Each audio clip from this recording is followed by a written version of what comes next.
E o Internacional que hoje teve a apresentação de Bryan Aguirre e também Cleiton Sampaio. E nesse vídeo eu quero te trazer os detalhes do que disse cada jogador e novo reforço do Inter e também sobre D'Alessandro, diretor esportivo do Internacional, que antes da apresentação deu alguns detalhes e algumas informações sobre alguns bastidores do Internacional.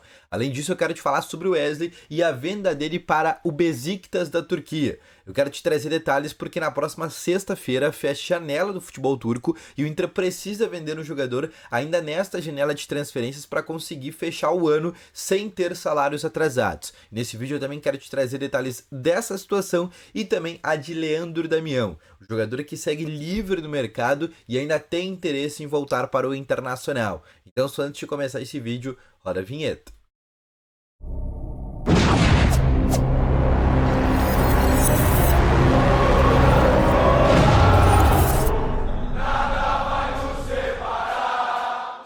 Boa tarde, colorados! Começando aqui com novas informações sobre o Internacional e só antes de começar com esse vídeo, não esquece de deixar o teu gostei, te inscrever no canal e ativar também aqui o sininho de notificações, que é muito importante, tá bom?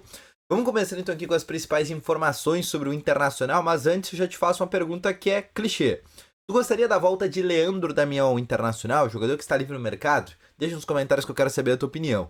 Porque antes de falar sobre essa situação, quero te falar sobre a novidade que a gente teve no dia de hoje no Internacional, que foram as apresentações de Bryan Aguirre e também de Cleiton Sampaio. Os dois últimos reforços que o Inter fez nesta janela de transferências, o Cleiton, que é um zagueiro que vai atuar pelo lado direito, e o Bryan Aguirre, que é um lateral direito, tá bom? Mas o que eu quero te trazer de detalhes sobre esses dois reforços? Primeiro, falar e repercutir duas falas do D'Alessandro. E uma delas é uma fala muito interessante que mostra como que vai ser o molde de contratações do Inter daqui para frente.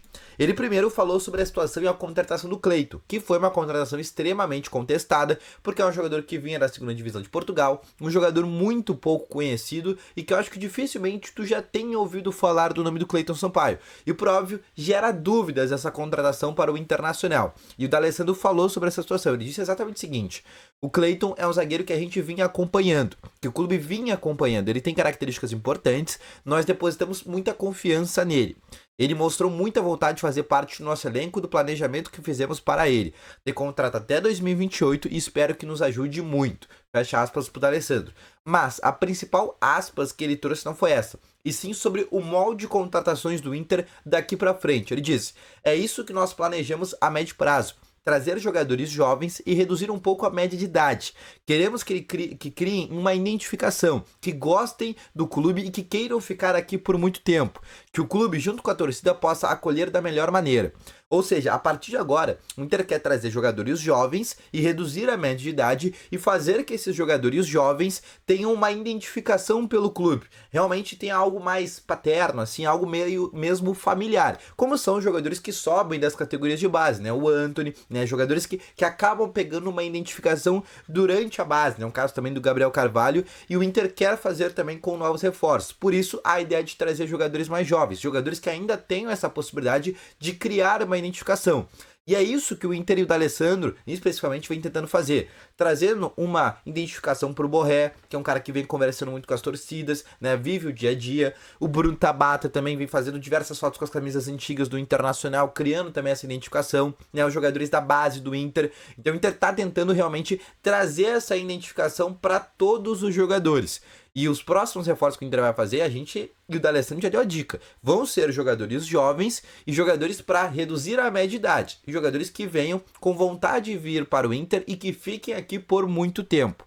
Então essa vai ser a partir de agora, o modelo de contratações do Internacional. Não vai ser mais um modelo que a gente viu no começo do ano. O modelo de trazer jogadores já veteranos. Né? O caso, por exemplo, né, do Lucas Alário, o caso na metade do ano passado do Charles Arangues, do Ener Valencia, do Bruno Henrique, do Hugo Malo. Agora é trazer jogadores com potencial de revenda e jogadores jovens.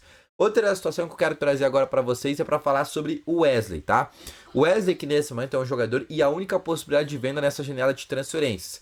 A única janela da Europa que está aberta é a janela da Turquia. Fecha agora na próxima sexta-feira, dia 13 de setembro, tá? Então o Inter ainda pode vender um jogador. E o Inter precisa vender o jogador. O Inter precisa, tem essa necessidade. O próprio Alessandro Barcelos falou sobre essa situação pro Ernesto Denardim. O Inter precisa vender até o fim dessa temporada para conseguir não precisar correr o risco de daqui a pouco ter que atrasar direito de imagem, algum tipo de salário. Por isso que o Wesley seria a principal possibilidade de venda para o Inter nesse momento. E é o principal jogador que o Inter ainda pode vender. O Besiktas já tinha feito uma proposta de 7 milhões de euros, mas o Inter só tem 50%, ou seja, para o Inter seria uma proposta de 3 milhões e meio de euros. Lembrando que o Inter comprou ele no começo do ano por 2 milhões de dólares do Cruzeiro. E o Inter ficou de receber uma nova proposta. O Besiktas falou que ia subir essa proposta e o Inter estava esperando essa proposta nova do Besiktas chegar para daí ter uma situação, uma resolução dessa negociação. O fato é, o Inter precisa vender um jogador para conseguir fechar o ano no verde. Essa é a meta do Internacional, porque com as vendas que o Inter fez do Fabrício Bustos, do Maurício, o Inter não conseguiu fechar ainda aquela meta de vendas. A meta seria muito próxima de ser batido caso o Vitão, a negociação do Vitão tivesse concretizado. Mas a negociação do Vitão não se concretizou, porque o Inter precisava do dinheiro à vista e o Betis queria fazer um pagamento parcelado. Por isso que agora o Wesley é um novo jogador e é o que o Inter deposita muita confiança que consiga vender. Outra situação que eu quero trazer agora para vocês é para falar sobre Leandro Damião, jogador que segue livre no mercado. Aliás, tem muitos jogadores ainda que seguem livres no mercado, nomes até interessantes, que seriam inclusive titulares do Internacional. Eu pego um exemplo para vocês que seria o Rafinha Alcântara, que é o irmão do Thiago Alcântara. Para mim, na minha opinião, é um jogador que fardaria tranquilamente nesse time do Internacional, né? Ou até outros jogadores, se a gente quiser pegar, por exemplo, na lateral direita teria o nome do Cedric, no meio de campo teria o Alzate. Dá para pegar ali diversos jogadores que estão livres ainda no mercado. E o nome do Damião é um nome que todo mundo sabe, tem uma identificação muito grande com o Inter, um cara que foi campeão da Libertadores, é cria das categorias de base, e um cara que segue em Porto Alegre. Ele quer voltar para o Internacional. O Inter chegou a ter princípio de negociação com o Leandro Damião, inclusive aconteceram reuniões, mas a negociação acabou não avançando porque para ter o Leandro Damião, o Inter até toparia, o Inter tem interesse na contratação do Damião, mas para isso o Inter precisaria se desfazer do Lucas Alario, que é um jogador que nesse momento não tem possibilidade de saída. O Inter até chegou a pensar em negociar ele, mas estava esperando uma proposta dos Emirados Árabes, da Arábia Saudita, e aconteceram sondagens, mas nada acabou se tornando em uma possibilidade real de negociação, alguma proposta oficial. E com a não venda do Lucas Alario, a negociação pelo Leandro Damião ficou inviável. Por isso que é um nome que não deve vir nesse momento, mas é um jogador que segue livre no mercado, que segue em Porto Alegre, que segue querendo ficar aqui no Brasil e que se o Inter ligar agora para ele, ele vem para o Internacional. E aí eu volto a te fazer essa pergunta. Tu gostaria do nome do Leandro Damião? Deixa nos comentários que eu quero saber essa situação, tá bom? Então esse foi o vídeo, espero que tenham gostado. Deixa o teu gostei, se inscreva no canal, ativa também aqui o sininho de notificações. Lembrando, o Inter que joga amanhã, 7h30 da noite, contra a equipe do Fortaleza pelo Campeonato Brasileiro, numa rodada atrasada, tá bom? Grande abraço, valeu, falou e foi!